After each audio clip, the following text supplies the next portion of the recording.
மீண்டும் இணைந்திருக்கின்றோம் இன்றைய ஆலோசனை நேரம் நிகழ்ச்சியில். இன்றைய நிகழ்ச்சியில் எஸ்.என். பெரா அவர்கள் நம்மோடு இணைந்திருந்து நல்ல பல பொருளாதார ஆலோசனைகளையும் எமது திட்டமிடல் ஆலோசனைகள், அத்துடன் ஒரு முதலை அல்லது சொத்தை நாங்கள் எமக்கென்று உருவாக்குவதன் மூலம் அதனுள் பெறக்கூடிய பயன் அல்லது வீண் விரயங்களாக பணங்கள் செலவழிக்காமல் அல்லது வீணாக பணங்கள் வேறு வழிகளில் செல்லாமல் அவற்றை நாங்கள் வேறு வழிகளில் உட்புகுத்துதல் தொடர்பான நல்ல பதிவான பொருளியல் ஆலோசனைகளை வழங்கிக் கொண்டிருக்கிறார் எஸ்.என். பெரா அவர்கள். நாதன் அண்ட் கோ அக்கவுண்டன்ஸாகவும் அதே நேரம் பதிவு செய்யப்பட்ட அவர்கள் ஒரு கணக்கியல் ஆய்வாளர்கள், அது மட்டுமல்ல சுயாதீன திட்டமிடல் ஆலோசகர்களாக விளங்குகின்றார்கள்.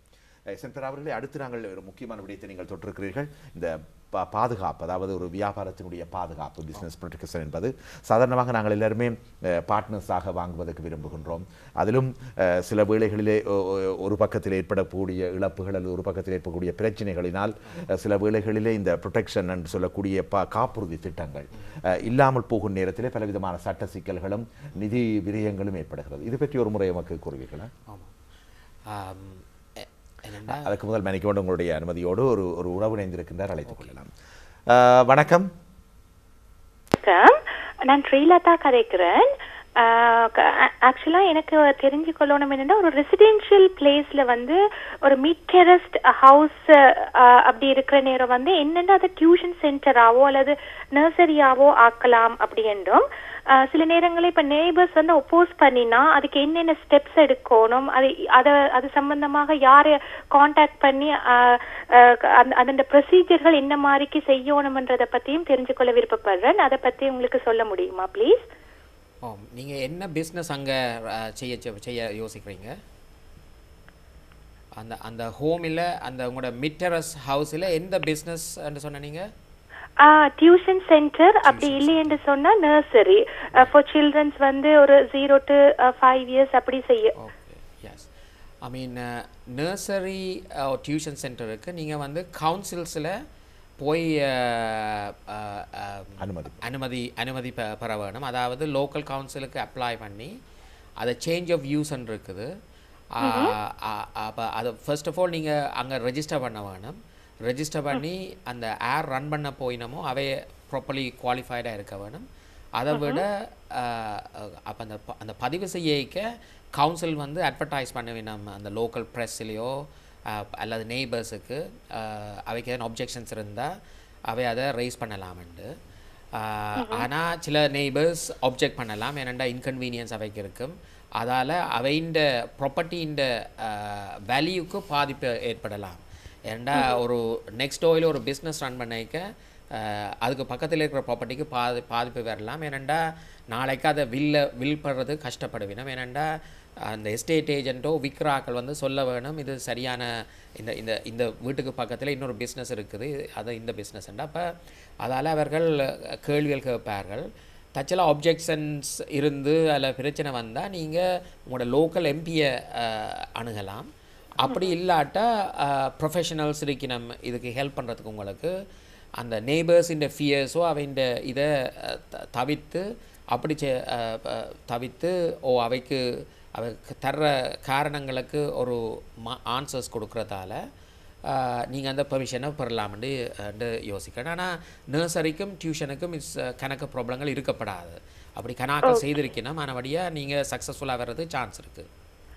Okay okay sir. இப்போ அது சம்பந்தமாக வந்து லைக் ப்ராப்பர்ட்டி லாயர்ஸை காண்டாக்ட் பண்ணணுமா அல்லது உங்களை மாதிரிக்கு லைக் கன்சல்டன்ஸை காண்டாக்ட் பண்ணணுமா, என்ன மாதிரிக்கு சார் அந்த ப்ரொசீஜர்?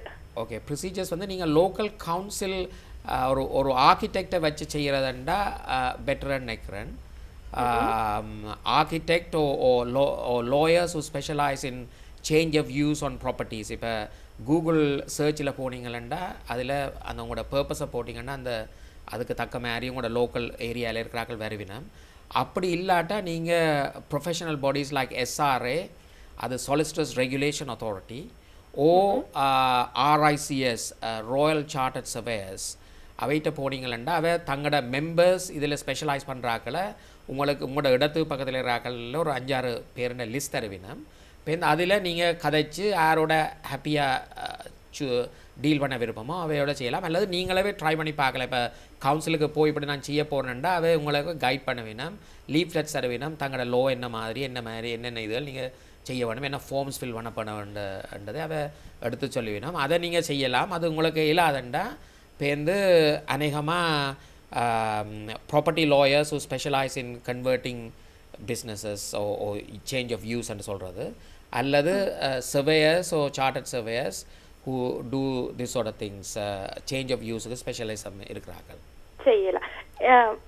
இன்னொரு ஒன் மோர் கொஸ்டின் சார். இப்போ residential property, buy to let ப்ராப்பர்ட்டின்னு ரெண்டு டிஃப்ரென்ஸ் இருக்கு இல்லையா சார்?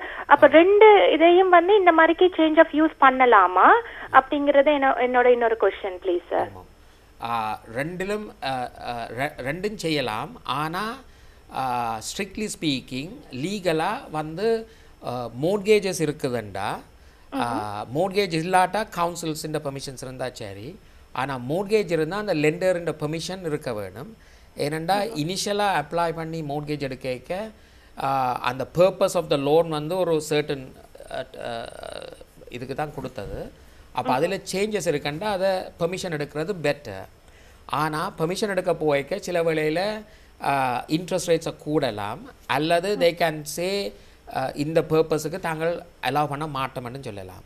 ஸோ அது depending on lender by lender. ஆனால் ரெண்டு லெண்டர் டைம் இருந்து செய்யலாம். சில வேளையில் நீங்கள் you might have to move to a different lender. ஏன்னா certain lenders don't cater for a business. It could, if it's just a buy to let, they only want buy to let. Even buy to let இல்லையே houses in multiple occupancy இருக்கு, அல்லது straight forward buy to let, and same thing ரெசிடென்ஷியல்லையும் அதில் convert பண்ணலாம். அப்போ mortgage இருந்தால் அந்த mortgage கம்பெனியில் consent எடுக்கணும். Okay sir. And one more thing sir, எவ்வளோ காஸ்ட் இன்வால்வ் ஆகும் சார் இதை சேஞ்ச் ஆஃப் யூஸ் ஆக்குறதுக்கு?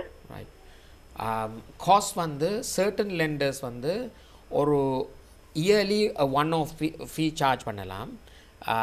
அந்த ஒன் ஆஃப் ஃபீ வந்து இப்போ என்னென்னா it can be yearly expenses. அது can be £1,200, £1,800, depending on lender by lender. அப்போ அவைண்ட ஃபீஸ் ஸ்கேல்ஸை கேட்க வேணும். ஸோ நீங்கள் then you have to decide, is it worth staying with that lender and pay this fee on a yearly basis, or 2 years. But lenders might say, okay, every 2 years you have to renew this permission, or every 5 years. What is the cost involved?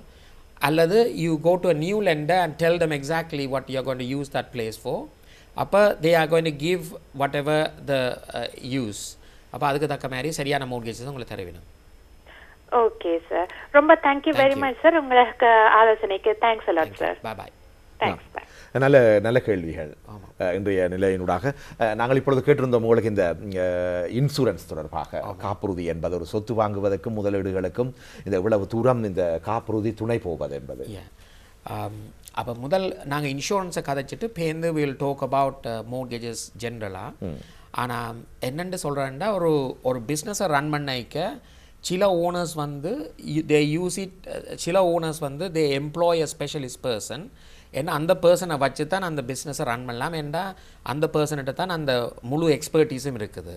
சில வேளையில் ஒரு ஆளாக இருக்கலாம், அல்லது number of பீப்புளாக இருக்கலாம். அப்போ அவைகிட்ட தான் அந்த எக்ஸ்பர்டீஸ். ஓனை வந்தால் investor plus managing the business. Oh there are certain investors வந்து அவை வந்து they carry out some other activities. ஆக இது ஒரு முதலீடு அன்னைக்கு they are putting staff and a key person to run the business. அப்போ அந்த அப்படியான பிஸ்னஸ் இதில் வந்து they call it a key person insurance. அதாவது தச்சலாக அந்த குரூப் ஆஃப் பீப்புளுக்கும் அந்த இண்டிவிஜுவலுக்கு சிக்கோ அல்லது இல்னஸோ அல்லது டெத் வந்தால் அதை ரிப்ளேஸ் பண்ணுறதுக்கு is going to cost a lot of money. அப்போ அந்த ப்ரொடெக்ஷனை சொல்கிறது கீ பர்சன் இன்சூரன்ஸ். அண்டு சில வேளையில் பேங்க்ஸ் லோன் தரைக்கே they insist that you got to have this insurance in place. ஏன்னா you are relying on somebody's expertise. அவை வந்து they are not related to you and therefore they are not obliged to work for you.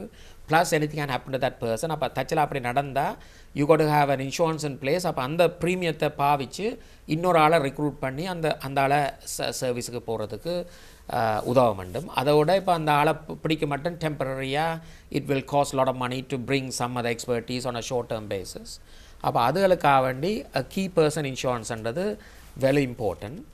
இனி அதே மாதிரி ஒரு say for example பார்ட்னர்ஷிப்ஸாக இருக்க husband and wife போக the risk is much less. Even family members, அதாவது brothers, sisters or cousins போக the risk is less. ஆனால் 2 unknown parties or 2 friends and their families ஒரு பிஸ்னஸில் வரைக்க அதில் எப்படியும் ஒரு லைஃப் கவர் வச்சிருக்கிறது இம்பார்ட்டன்ட். ஏண்டா தச்சலாக ஒரு ஃபேமிலிக்கு அந்த கீ பர்சனோ அந்த ஃபேமிலியில் ஆக்களுக்கு வேலை செய்யலாது அல்லது டெத் வந்தால் இல்லை சிக்னஸ் வந்தால் மற்ற party should be able to buy if they want to continue the business. அல்லதுண்டா 2 பேரும் they are forced to sell the business and split their profits or loss or whatever that may be. அப்போ அதுக்கும் they call it a life cover for 20 or 50 years. எவ்வளோ years நீங்கள் run பண்ண போகிறீங்களோ அதுக்கு தக்க மாதிரி ஒரு life cover on the other person's life. அதாவது அந்த பர்சன் இல்லாத டைமில் அந்த ஃபேமிலிக்கு மற்ற ஃபேமிலி என்னென்று பே பண்ண வேண்டாம். they are totally unrelated parties. அதை விட ஒரு ஃபேமிலிக்கு வைஃப் இருக்கலாம், இந்த பிள்ளைகள் இருக்கலாம். So all these are peoples who are supposed to be protected in times of crisis. So என்னென்று அதை அப்போ அதுக்கு அந்த லைஃப் பாலிசி தேவைப்படும். மற்றது இனி பிஸ்னஸ் லோன்ஸ் எடுக்கைக்கும் lenders usually expect the people who are borrowing the money to have some sort of life policy in place. அப்போ அந்த லைஃப் பாலிசி அகெயின் என்ன செய்யுதுண்டா தச்சலாக அந்த ஓனர்ஸுக்கு எது நடந்தால் they are not forced to sell the business. அந்த life பாலிசியில் வர ப்ரோசீட்ஸை பாவிச்சு அந்த லோனை பே பண்ணினா அந்த business they can still run it and there won't be any loans. if அந்த வேல்யூ ஆஃப் த லைஃப் பாலிசியில் இருக்கா அந்த இப்போ ஒரு 700,000 மோர்கேஜ் இருக்குமெண்டும் அதுக்கு 700,000 லைஃப் பாலிசி இருக்குமெண்டா அந்த லைஃப் பாலிசி எடுத்து பே பண்ணுறதால அந்த பிஸ்னஸ் வந்து உங்களுக்கு ஃப்ரீயாக வருது. You are not forced to sell. You can continue with that business even though the key person has died அப்படி. இனி அந்த லைஃப் இன்சூரன்ஸில் அடோன்ஸாக கிரிட்டிக்கல் இல்னஸ், அதாவது தே கால் இட் ட்ரெடட் டிசீஸ்ண்டு இந்த நாட்களில் ஹார்ட் அட்டாக்கோ ஸ்ட்ரோக்கோ அல்லது கேன்சரோ இதுகள் வரலாம். ஆனால் அந்த மெடிசின்ஸில் இம்ப்ரூவ்மெண்ட்ஸ் இருக்கிறபடியாக கனாக்கள் they prolong. So these are called treated disease. அப்போ கிரிட்டிக்கல் இல்னஸ் பாலிசியை இந்த லைஃப் பாலிசியோட சேர்க்கறதால வந்து ஆக்கள் இல்னஸ் வந்தாலும் அந்த டெத் வராது. ஆனால் அந்த பாலிசியில் மேச்சூர் ப்ரோசீட்ஸ் வந்தாண்டா அந்த ப்ரோசீட்ஸை பாவிச்சு அந்த பிஸ்னஸ் லோனை கட்டுறதுக்கு ஒரு சான்ஸ் இருக்குது. ஏன்னா you are not force to sell the business if you have a full protection. அப்போ முழுத்தலும் இல்லாட்டா சிலலாம் ஹாஃப் வேல வரலாம். அது பேருந்து நீங்கள் you have to decide what you are going to do with that and. மற்றது இன்னொன்று வந்து இப்போ பிஸ்னஸ் ரன் பண்ணுற ஆளுக்கு they are always in need. அதாவது டே டு டே ஆப்ரேஷன்ஸுக்கு they got to be on site, they got to be healthy and well and everything. அப்போ இந்த நாட்களில் ஒரு NHS ஹாஸ்பிட்டலில் போய் வெயிட்டிங் லிஸ்ட்டில் நிற்கிறதோ அல்லது டைம் எடுக்கிறதால சில some business owners they tend to have என்னென்னா ஹெல்த் இன்சூரன்ஸ்ன்னு சொல்கிறது. அது அந்த ஹெல்த் இன்சூரன்ஸ் வந்து இந்த நாட்களில் பியூப்பா, பிபிபி, AXA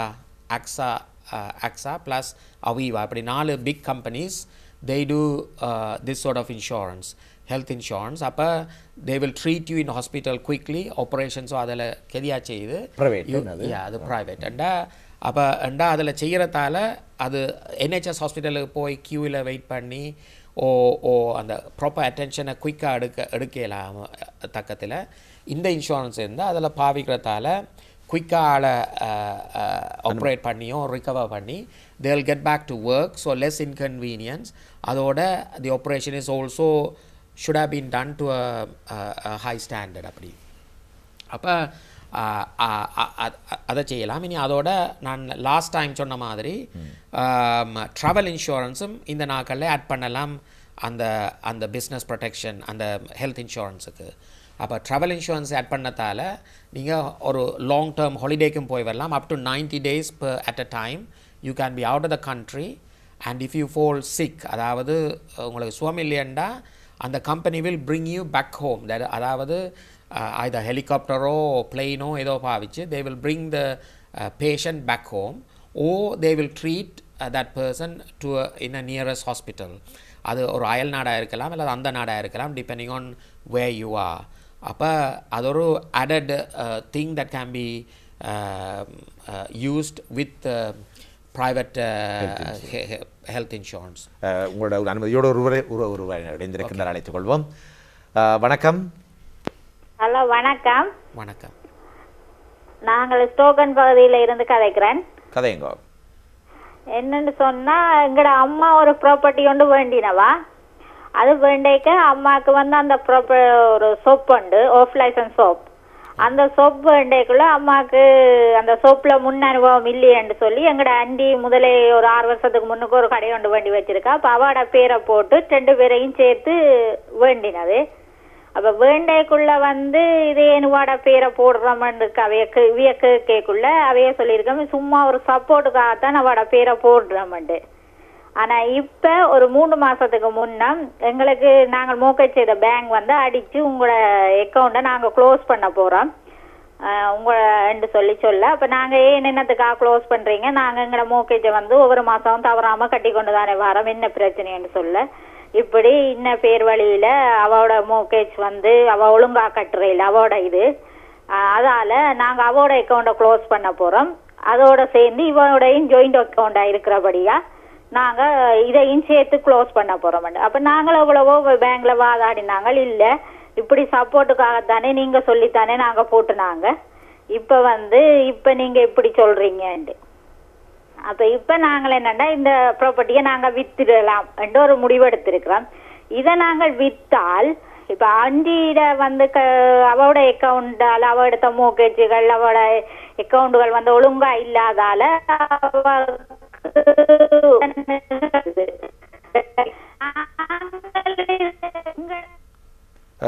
உங்களோட தொலைபேசியின் கழிப்பாங்களா? நீங்க இறுதியா கடைசியா சொன்னது ஒருக்கா திருப்பி சொல்லுங்க. உங்களோட தொலைபேசியினுடைய சிக்கல் கொஞ்சம் இடம் தரையில்லை. இப்ப அண்டிக்கு வந்து அவ வந்து தன் பேர்ல வேற சோப் கொண்டு வச்சிருக்கிறா. அவட சோப் வந்து ஒழுங்கா மோகேஜ் கட்டாதால பேங்க் அக்கௌண்ட்டுகள பிரச்சனையாலதான் அவட அக்கௌண்ட க்ளோஸ் பண்ண போறோம்னு சொல்லி பேங்க் சொல்லி இருக்கு. இப்ப அதே காரணமா வச்சுதான் இப்ப நாங்க ஒழுங்கா கட்டுற மோகேஜை எங்கட பேங்கையும் க்ளோஸ் பண்ண போறோம்னு நிக்கிறோம். அப்ப நாங்கள் என்னன்னா இந்த ப்ராப்பர்ட்டியை நாங்க விற்கலாம்னு ஒரு முடிவு எடுத்திருக்கிறோம். அப்ப அதுக்கு வந்து இங்க நாங்க தண்டா சும்மா எல்லாரும் சொல்லினோம், இந்த ப்ராப்பர்ட்டியை நீங்க இப்ப வித்தீங்கன்னு சொன்னா மோகேஜ் எங்கட மோகேஜ் வந்திருக்கேக்க அவவோட பேங்கும் வந்து என்னடா அவட பேரும் இதுல இருக்கிறதால அவவோட கடன்களையும் இதுல எடுக்கலாம், உங்களோட மோகேஜ் இதுலயே எடுக்கலாம்னு சொல்லி இதண்டினோம். அப்ப அப்படி நடக்குமா? ஆமாம். இப்போ என்னென்னா ஒரு பார்ட்னர்ஷிப் லோ இது வந்து 1890 இந்த லோ போகுது. ஒரு பார்ட்னர்ஸ் வந்து ஒரு பிஸ்னஸ் வெஞ்சரில் போயிருக்க லோ வந்து the partners are jointly and severally liable for each other's debt. அதாவது நீங்கள் ப்ராஃபிட் மேக் பண்ணிக்க partners can share the profit. ஆனால் லாஸ் வரைக்க அந்த பார்ட்னர்ஸாக ஜாயின்லி அண்ட் செவர்லி லாயபிள் ஆனபடியாக அந்த மற்ற பார்ட்னர்ன்ற debtors can ask for money from உங்களோட மதர்கிட்ட இருந்து. அது ஆனால் அது என்ன டீட்ஸ் இருக்குது, அதில் கணக்கை பார்க்கணும், என்ன சைன் பண்ணினோம், என்ன டாக்குமெண்ட்ஸ் இருந்தது, அதோட அட்வைஸ் பண்ணினது அந்த ஆன்டின்ற பேரை முதல் போடுறதுக்குன்றது. சில வேளையில் அது ப்ரொஃபஷனலாக அட்வைஸ் பண்ணி பிள்ளையான அட்வைஸ்னால் சில வேளையில் நெக்லிஜென்ட் கிளைம்ஸ் எதன்னு கிளைம் பண்ணுறதுக்கு சான்சஸ் இருக்கலாம். ஆனால் டாக்குமெண்ட்ஸை பார்த்தா தான் அதை முழுத்தலாக ஆராய்வு செய்து ஒரு ப்ராப்பர் இது செய்யலாம்னு சார். ஆனால் ஜென்ரலி பார்ட்னர்ஷிப் எந்த பார்ட்னர்ஷிப் போயிருக்கே பார்ட்னர்ஸாக jointly and severally liable for each other's debt. அதான் அந்த லோ சொல்லுது. கேட்டதா? நாங்கள் வந்து பார்ட்னர் சொல்லி அவ சேர்க்கையில் அவைய வந்து சொன்னதா உங்களுக்கு வந்து சோப்புல எக்ஸ்பீரியன்ஸ் இல்லாதால ஒரு ஆளை எக்ஸ்பீரியன்ஸ் உள்ள ஒரு ஆண்ட பேரை சும்மா இதுக்கு போடுறோம். ஆனா இவ எடுக்கிற ப்ராப்பர்ட்டிக்கு எல்லாம் இவதான் உரிமையாளர். கடைசி நேரத்துல இப்ப ஒரு 3 மாசத்துக்கு முன்னதான் எங்களுக்கு இல்ல அவட பேரும் சேர்த்து இருக்குது. அவட மோர்கேஜ்கள் பேங்குகள் ஒழுங்கா ரன் பண்ணாதால நாங்க அவட அக்கௌண்ட க்ளோஸ் பண்றபடியா இதுலயும் அவட பேர் இருக்கிறபடியா நாங்க உங்களோட அக்கௌண்ட க்ளோஸ் பண்ண போறோம்னு சொல்லினோம். அதைத்தான் அவர் கூறுகின்றார், அந்த டீட்ஸை பார்த்தால் கூடுதலான தெளிவான விளக்கங்களை கொடுக்க முடியும் என்பது. இனி அதோட உங்களுக்கு யார் அட்வைஸ் பண்ணது அவன் பேரை போட சொல்லி? பேங்க் தான் சொன்னதா அல்லது புரோக்கர் சொன்னவரா? பேங்க் தான் சொன்னது. பேங்க். அதுக்கு உங்களுக்கு ப்ரூஃப் இருக்குதா? பேங்க் தான் அவ போட சொன்னதுன்றதுக்கு ப்ரூஃப் இருந்தா? அம்மா எல்லாம் வச்சிருக்கிறா. அந்த ப்ரூஃப் இருந்தா சிலவள எல்லாம் அவைய கேட்கலாம். ஆனா இப்ப நாங்கள் வந்து இந்த ப்ராப்பர்ட்டிய தனியா அம்மாட பேருக்கு மாற்ற இயலாதோ? மாத்தலாம். ஆனா அந்த லெண்டரோட இருக்க போறீங்களா அவை இந்த கன்சென்ட் தேவை. அப்படி இல்லையண்டா இன்னொரு லெண்டர்கிட்ட மாற்றலாம். அதுக்கு பேங்க் வேற பேங்குகள் எங்களுக்கு மோர்கேஜ் செய்து அப்படி நாங்க 2-3 பேங்க்ல போய் கேட்டு நாங்க தனியா எங்களுக்கு மோர்கேஜ் வேணுமெண்டு. அதுக்கு அவைய வந்து சொல்லினா என்னன்னு சொன்னா உங்களுக்கு அக்கவுண்டுகள் எல்லாம் ஓகே, ஆனா நாங்கள் இப்ப பிசினஸ் ப்ராப்பர்ட்டிக்கு மோர்கேஜ் செய்யற இல்லையான்னு சொல்லினா. இல்லை அந்த அது டிபெண்ட். இப்போ எப்படி அக்கௌண்ட்ஸ் இருக்கான்னு பார்த்து என்ன மாதிரி பிஸ்னஸ் இருக்குன்னு பார்த்து there are lender still lending. முந்தி மோர்கேஜ் கொடுத்த மாதிரி இந்த காலத்தில் மோர்கேஜ் எடுக்கிற கொஞ்சம் குறைய, அதை விட கூட முதலீடும் போட வேண்டி வருது. அதாவது லோன் டு வேல்யூன்னு சொல்கிறது அது குறைஞ்சிருக்குது இப்போ. ஆனால் அதை ட்ரை பண்ணுறதால அந்த பிரச்சனையை நீங்கள் அவாய்ட் பண்ணலாம். ஆனால் நீங்கள் சொன்ன மாதிரி உங்களோட ஆன்டின்ற பேங்க்கும் இந்த பேங்க்கும் சேம் பேங்க்ஸா இல்லை டிஃப்ரெண்ட் பேங்க்ஸா? சேம் பேங்க் தான். சேம் பேங்க்ண்டா அப்போ வெயிட் அந்த இன்ஃபர்மேஷன் எல்லாம் இருக்குது. அப்போ நீங்கள் எப்படியும் இன்னொரு பேங்க்குக்கு போகிறதால அந்த பிரச்சனையை நீங்கள் தவிக்கலாம், ஆன்டின்ற பிரச்சனையை தவிக்கலாம், பிஸ்னஸை கண்டினியூ பண்ணலாம். அல்லது உடனே ஸ்ட்ரைட்டாக விற்க வேண்டிய நிர்பந்தம் வராது. இப்போ எதை நீங்கள் உங்களை தக்க மாதிரியாக செய்யலாம் இன்னொரு லெண்டர்கிட்ட போகிறதால. ஆனால் இது அதுக்கு லோன் தர்றதுக்கு வேறு க்ரைட்டீரியாஸ் அதை ஃபுல்ஃபில் பண்ண வேணும். அதாவது ப்ராஃபிட்டபிளாக இருக்கணும் பிஸ்னஸ், அங்கே வேல்யூ இருக்க வேணும், வேல்யூவேஷன் எல்லாம் செய்து இதில் எல்லாம் முடிஞ்ச அப்புறம் தான் நடக்கும். நன்றி சகோதரி, நன்றி. அடுத்து இணைந்திருக்கும் இன்னும் ஒரு உறவை அழைத்துக் கொள்வோம். எஸ்.என். பெரா அவர்கள் இணைந்திருக்கின்றார். வணக்கம். ஹலோ. வணக்கம். ஆமாம். ஹலோ. கதைங்கோ.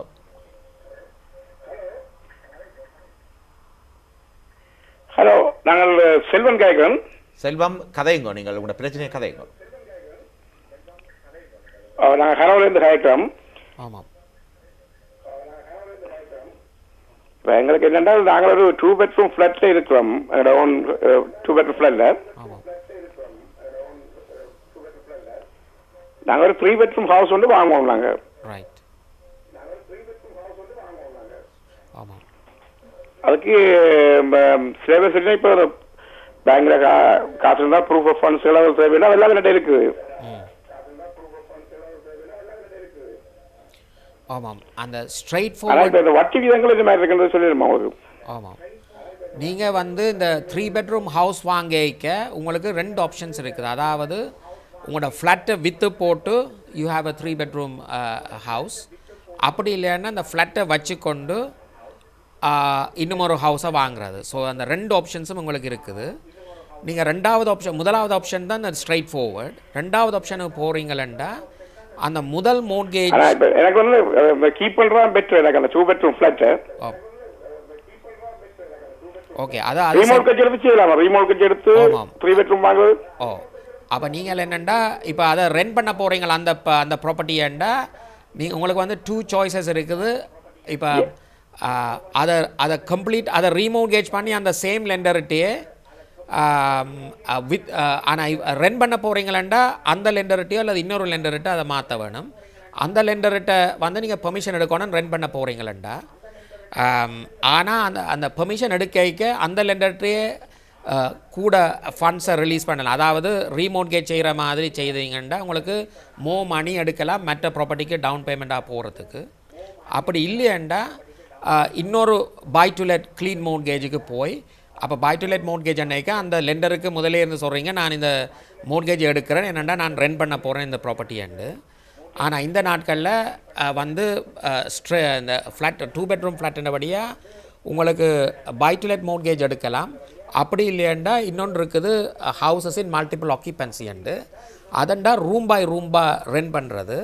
அப்படி ரெண்ட் பண்ணுறதால அந்த லெண்டர்ஸ் வந்து கொஞ்சம் ஒரு 1% கூட சார்ஜ் பண்ணினோம் இன்ட்ரெஸ்ட் ரேட். ஆனால் உங்களுக்கு கூட மணி அதில் வரும். அதாவது அந்த இப்போ 2 பெட்ரூம் ஃப்ளாட்டுன்னா உங்களுக்கு ஒரு லிவிங் ரூம் இருக்கும், அதை விட 2 பெட்ரூம்ஸ் இருக்கும்.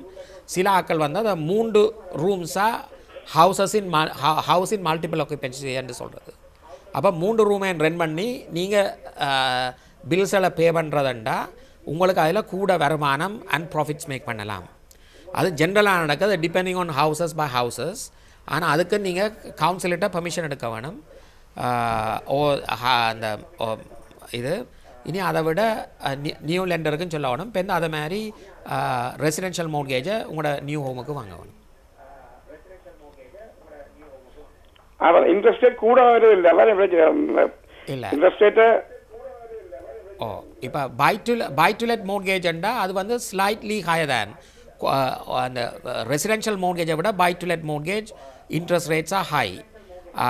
ஆனால் அது ஒரு செமி பிஸ்னஸ்ன்ட்டு தான் அதை கிளாஸிஃபை பண்ணினோம். ஏனெண்டா நீங்கள் அதை ரெண்ட்டில் தான் அந்த உங்களுக்கு இன்கத்தை ப்ரூவ் பண்ணாமல் அந்த மோர்கேஜை சப்போர்ட் பண்ணுறதுக்கு ரெண்ட்டை தான் காட்டுறீங்களா. அப்போ rent is like a small சின்ன பிஸ்னஸ்ன்னு சொல்லலாம். ஸ்டில் ஒரு ஒரு 1 or 2% உங்களுக்கு கூடவே இருக்கலாம் ரெசிடென்ஷியல் மோர்கேஜை விட. Okay, thanks. நன்றி நன்றி. அதாவது நீங்கள் இப்போ ஒரு 215 எங்களோட ஃப்ளாட்டில் பெறுமதியண்டா நாங்கள் எவ்வளோ கிட்டத்தட்ட 80,000 இருக்குன்னா அதில் எவ்வளோ மோர்கேஜ் எடுக்கலாம் ரீமோர்கேஜ்? ரைட், இப்போ 250,000 சொல்கிறீங்களா? 215 உங்களுக்கு ஓகே. அது ஒரு நான் நினைக்கிறேன் ஒரு பிட்வீன் 70 to 80% borrow பண்ணலாம். ஆனால் நீங்கள் 60% லோன் டு வேல்யூ அண்டா, அதாவது 60% அண்டா you get the best rates. அந்த பெஸ்ட் ரேட்ஸ் இஸ் அபவுட் 3%, 3.5% வரும். உங்களுக்கு ஃப்ரீ வேல்யூவேஷன் செய்வார்கள். அதை விட அந்த அந்த அந்த லெண்டை வந்து உங்களுக்கு ஒரு 500 pounds கேஷ் இன்சென்டிவ் தருவார். ஸோ வேல்யூவேஷனுக்கு சில வேலையில் நீங்கள் பே பண்ண வேண்டி வரும். ஆனால் உங்களுக்கு சொலிசிட்டர் ஃபீஸ் எல்லாம் ஃப்ரீயாக செய்து தருவார்கள். அந்த வேல்யூவேஷன் ஃபீம் ஒரு 500 pounds உங்களுக்கு தரலாம். இட்ஸ் அபவுட் 3%, 3.44% ஒரு 2 year ஃபிக்ஸ் ரேட்ஸ் எடுக்கலாம். இப்போ அதுக்கு பிறகு it will be reviewed after that. அப்போ உங்களுக்கு இனிஷியலாக ஒரு 3.5% வரும் if it's loan to value 60%. ஆனால் கூட ஒரு 0.5% or 1% கூடலாம். ஏன்னா லோன் டு வேல்யூ கூடிக்கொண்டு போகுது. ஓகே, 3 bedroom ஹவுஸ்க்கு எவ்வளோ இன்ட்ரெஸ்ட் ரேட் வரும்னு நினைக்கிறீங்க நீங்கள்? நான் இதை மொழ்கச்சே செய்வாங்க. ஆமாம், 3 bedroom ஹவுஸ் உங்களோட மெயின் ரெசிடெண்ட்டாக அது இருக்கிறபடியா அது வந்து ஒரு 2.5%, 3% எடுக்கலாம். அது டிபெண்டிங் ஆன் லெண்டர் உங்களோட கிரெடிட் ஸ்கோரில் இருக்குது. உங்களோட கணக்க ஃபேக்டர்ஸாக இன்வால்வ். அப்போ அதுக்கு தக்க மாதிரி எவ்வளோ லோன் எவ்வளோ டிபாசிட் போடுறீங்க அதில் எல்லாத்திலும் சம்மந்தம் இருக்குது. ஒரு 2.5 to 3-4% எடுக்கலாம்னு யோசிக்கிறேன். Okay, thanks sir. வேலைகளும் காய்ப்பினோம். Okay, thanks sir. Thanks for information. நன்றி. இப்பொழுது ஒரு சிறிய இடைவேளைக்கு சென்று வருவோம். மீண்டும் நாங்கள் அதன் பின்பு இந்த காப்புறுதி எவ்வளவு தூரம் இன்சூரன்ஸ் என்பதை உரையாடுவோம். இங்கே எஸ்.என். பெரா அவர்கள் நாதன் & கோ இணைந்திருக்கின்றார். இணைந்திருங்கள் ஆலோசனை நேரம் நிகழ்ச்சியூடாக.